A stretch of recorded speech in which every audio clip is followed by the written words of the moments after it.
എന്താണ് GDA അല്ലെങ്കിൽ ആരാണ് GDA? General duty assistant. ഇതാണ് GDAയുടെ ഫുൾ ഫോം. കേരളത്തിനകത്തും കേരളത്തിന് പുറത്തും അല്ലെങ്കിൽ വിദേശ രാജ്യങ്ങളിലും ഒക്കെ ഒരുപാട് ജോബ് ഓപ്പർച്യൂണിറ്റീസ് ഉള്ള ഒരു തൊഴിലാണ് GDA എന്ന് പറയുന്നത്. പ്രധാനമായും ഹെൽത്ത് കെയർ സെക്ടറുകളിലാണ് ജോബ് ഓപ്പർച്യൂണിറ്റീസ് ഉള്ളത്.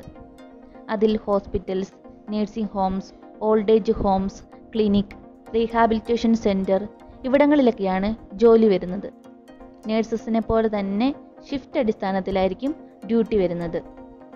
എല്ലാ ഹോസ്പിറ്റലുകളിലും GDA എന്നായിരിക്കത്തില്ല ജോബ് ഡെസിഗ്നേഷൻ വരുന്നത്. ചില ഹോസ്പിറ്റലുകളിൽ nursing assistant, bed side assistant, nursing AIDS, അതുമല്ലെങ്കിൽ പേഷ്യൻ്റ് കെയർ അസിസ്റ്റൻറ്റ് ഇങ്ങനെയൊക്കെ ആയിരിക്കും. അതായത് GDAയുടെ മറ്റു പേരുകളാണ് ഈ പറഞ്ഞതൊക്കെ. പ്രധാനമായും നേഴ്സസ്, ഡോക്ടേഴ്സ്, അതുമല്ലെങ്കിൽ ഹെൽത്ത് കെയർ സ്റ്റാഫ് ഇവരെയൊക്കെ സപ്പോർട്ട് ചെയ്യുക, അസിസ്റ്റ് ചെയ്യുക അല്ലെങ്കിൽ ഹെൽപ്പ് ചെയ്യുക എന്നതാണ് ജോബ് റോൾ വരുന്നത്. അതായത് അവരുടെ ജോലിഭാരം കുറയ്ക്കാനുള്ള ഒരു സപ്പോർട്ടിംഗ് സ്റ്റാഫാണ് GDA എന്ന് പറയുന്നത്. പ്രധാനമായും ഒരു GDAയുടെ ജോബ് റെസ്പോൺസിബിലിറ്റി എന്ന് പറഞ്ഞാൽ ഒരു ഹെൽത്ത് കെയർ പ്രൊഫഷണലിനെ ഒരു പേഷ്യൻറ്റിൻ്റെ ഫിസിക്കൽ എക്സാമിനേഷനൊക്കെ നടത്തുന്ന സമയത്ത് അതിന് വേണ്ടിയിട്ടുള്ള ഹെൽപ്പ് ചെയ്ത് കൊടുക്കുക, വൈറ്റൽ സയൻസ് ഒക്കെ ചെക്ക് ചെയ്യുക.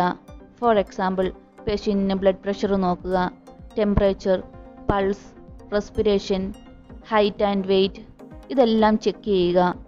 അതുപോലെ തന്നെ ഒരു ഹെൽത്തി എൻവയോൺമെൻറ്റ് പേഷ്യൻറ്റിന് കൊടുക്കുക. നേഴ്സസിനെയൊക്കെ ഇൻവെൻ്ററിയൊക്കെ എടുക്കുന്ന സമയത്ത് അതിന് വേണ്ടിയിട്ടുള്ള ഹെൽപ്പൊക്കെ ചെയ്തു കൊടുക്കുക. പേഷ്യൻറ്റിൻ്റെ മുറിവുകളിലൊക്കെ സർജിക്കൽ ഡ്രസ്സിങ്സോ ബാൻഡേജസോ ഒക്കെ ഉണ്ടെങ്കിൽ അതൊക്കെ റിമൂവ് ചെയ്യാനും അതൊക്കെ ചേഞ്ച് ചെയ്യാനും ഒക്കെ സഹായിച്ചു കൊടുക്കുക. പേഷ്യൻറ്റിനെ നടക്കാൻ സഹായിക്കുക. പേഷ്യൻറ്റിനെ ഒരു വാർഡിൽ നിന്ന് മറ്റൊരു വാർഡിലേക്ക് അല്ലെങ്കിൽ ലാബോറട്ടറി ടെസ്റ്റിങ്ങിനോ സർജറിക്കോ ഒക്കെ വേണ്ടിയിട്ട് ഷിഫ്റ്റ് ചെയ്യുക. സർജറിക്ക് വേണ്ടിയിട്ട് പേഷ്യൻറ്റിനെ പ്രിപ്പയർ ചെയ്യുക.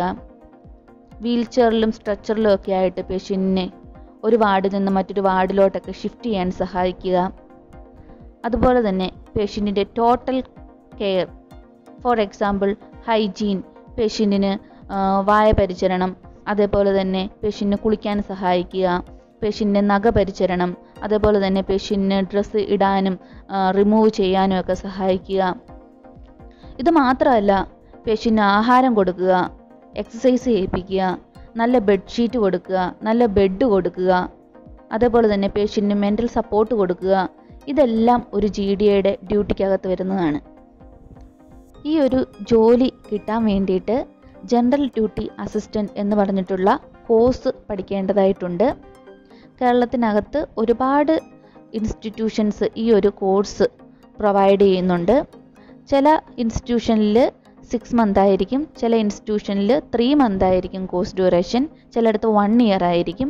അങ്ങനെ പല ഇൻസ്റ്റിറ്റ്യൂഷനിലും പല കോഴ്സ് ഡ്യൂറേഷനാണ് വരുന്നത്. ഇത്രയുമാണ് ജനറൽ ഡ്യൂട്ടി അസിസ്റ്റൻറ്റിനെ കുറിച്ച് പറയാനായിട്ടുള്ളത്. എല്ലാവർക്കും മനസ്സിലായി എന്ന് വിചാരിക്കുന്നു. Thank you.